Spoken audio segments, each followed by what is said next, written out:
If it's difficult to get perspective on the 1980s as a historian, how much more difficult is it to really have perspective and begin to understand the impacts that flow from events in the early 20th century and the 1990s? For me, it's difficult in part because I've lived through it, but it's also more real. It is in the world, the realm of memory, not just history. For many of you who are younger, as I find each year when I teach undergraduates and they get younger and younger, much of what I remember and take for granted they ought to know, they didn't live through it. For them, it's truly history, something they have to read about in a book or see in a video or on a website or through a visit to a public history site. My point really is, when it comes to the events of the 21st century, I seriously don't think we're there yet to a point where we can fully appreciate what the ramifications would be. We just don't have the perspective. But having said that, there are some events that I think I can point to that will clearly stand out. One of them was the election of 2000. Albert Gore Jr. ran against George W. Bush, the son of George H.W. Bush, former president. It was an extraordinarily tight election. But George W. Bush's success in the election had come from a few things. One, he was a conservative, but he had run on the basis of what he called compassionate conservatism. That conservatism didn't have to be this constant cut, chop, that there could be other ways found that still allowed people of faith in particular to be able to provide services without necessarily growing government. One of the other things that I think really helped George W. Bush was his roots in Texas that he had established. He had been governor of Texas. His personality, which appealed to kind of the everyday American in a way, but also his connections, his ability to connect with the growing population of Hispanic Americans. So, in the end, the election comes down to Florida and a few ballots. And it's to be decided not by Congress, as had been the case in going back to 1877, right, 1876 election, but it's to be decided in 2000 by the Supreme Court, which essentially halts the counting of ballots in Florida and thereby gives the victory to George W. Bush. Bush's first months are pretty uninspiring. Not a whole heck of a lot happens. But he doesn't have long before a crisis comes along. And that, of course, is what happens on September the 11th, 2001. Remember, he's only inaugurated in 2001. And it's just a matter of months before those airliners, and we all kind of know what happened, and before those airliners being flown by al-Qaeda operatives will fly into the two towers of the World Trade Center and bring them down, crashing to the ground with a massive loss of American life. It's not as if events like terrorism had not occurred before. In fact, the World Trade Center itself had been the site of a terrorist attack, of bombing. We had seen the bombing in Oklahoma City by homegrown domestic terrorists. We'd been through the Branch Davidians, the bombings of American soldiers in Beirut. It always seemed to be growing perhaps a little bit closer to home, but then again, we'd had bombings before. But this wasn't just a bombing.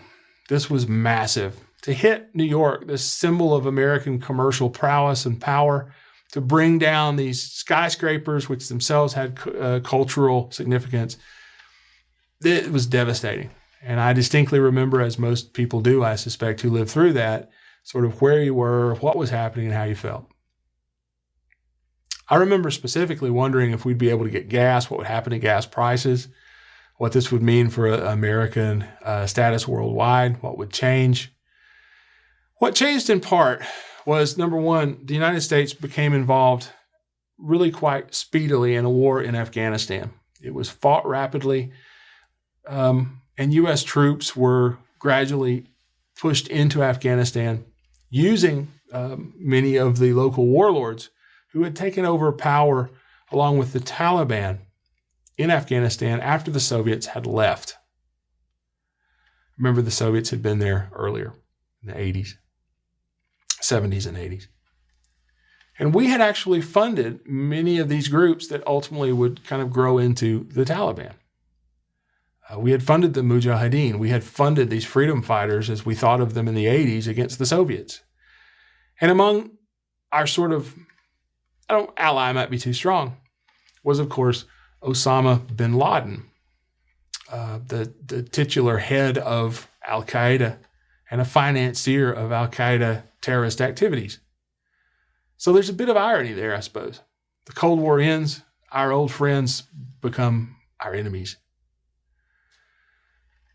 We send American troops into Afghanistan. And then oddly enough, and this is something I had not necessarily expected, the determination is made to begin focusing on Iraq. By 2003, the United States is once again at war in Iraq, invading. The United Nations is used, but this time is used as a sort of cover for sanctions, but also looking for weapons of mass destruction in Iraq. And then when UN inspectors are kicked out, it's determined that's sufficient cause to go to war. It's going to be a long and bloody war. Much as the Soviet Union became bogged down in Afghanistan, in fact, as I'm recording these lectures, we still have troops in Afghanistan, and we would have troops for years in Iraq. Comparisons are made to Vietnam. It's not Vietnam. No point in history is the same, but nonetheless, what happens on 9/11, on the one hand, with the wars that we would fight, over a decade of war, and with changes to the American system, including the creation of the Department of Homeland Security to oversee security operations, things as simple as the way you got on an airplane, the way you flew, closed circuit cameras, CCTV, more and more places. A constant sort of fear in the U.S., not of the Soviet Union, not of nuclear annihilation, but of a fear born of a more asymmetrical world in which there's no real opponent per se, but your opponents could be anywhere. They're ghostly. They're kind of like the jungles of Vietnam. You never know where the next shot, you never know where the next bombing in this case is going to come from. So you got to be on your guard all the time, and you've got to arguably begin to surrender some of your rights in exchange for security. I think that's one of the big questions that the U.S. is going to face, is facing, has faced, and will continue to face. What's security worth in terms of rights? Here's another question. Given the expense of over 10 years of war, how well can the United States function using military force in this brave new world, this asymmetrical world of enemies? I think we've learned a great deal. In 10 years, and yet I don't know that we've struck on the answer. One last point, and I'll let you go. This is the last bit, the last segment. George W. Bush continued most of the policies, and basically after 2001, most of the focus of his administration was on continued appointment of conservative judges to the Supreme Court and, conservative policies domestically. No Child Left Behind was an educational program, but really wasn't all that conservative in some respects. He wins re-election, 2004. 2008 will bring Barack Obama. Fascinating election. Barack Obama, African-American heritage, at least father African, mother grew up in the U.S. He spends a good chunk of his time abroad. He spends a good chunk of his youth in Hawaii with grandparents. Goes on to get a law degree. Huge celebrations in portions of the American public in 2008. But the fact is, I think too many people perhaps expected too much. In many ways, I think Barack Obama has turned out to be not so very different from other presidents, and in fact has continued certain policies of the Bush administration. But what I want to focus on, because again, we just don't have time to assess, perspective to assess, is the degree to which Barack Obama has been an extraordinarily divisive personage.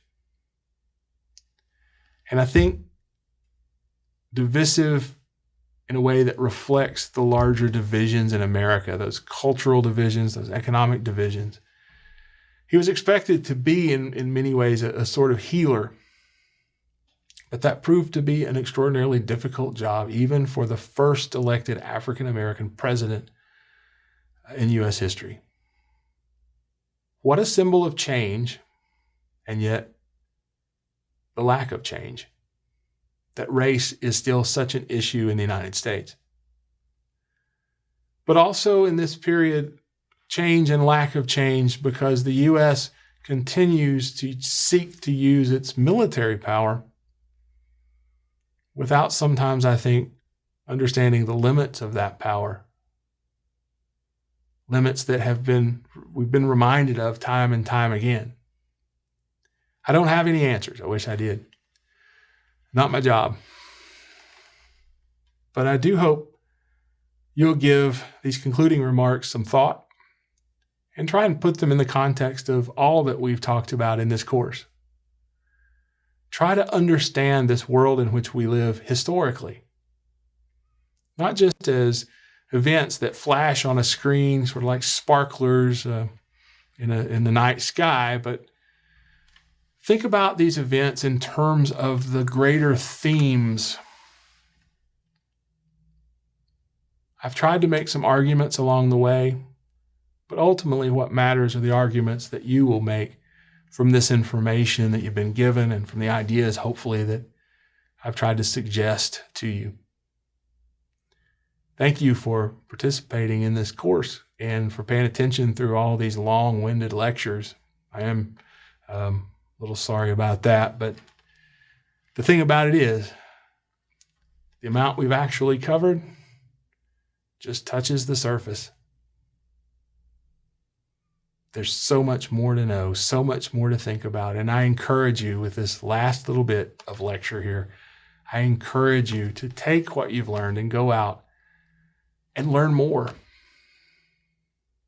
And think more deeply about the questions that confront us now.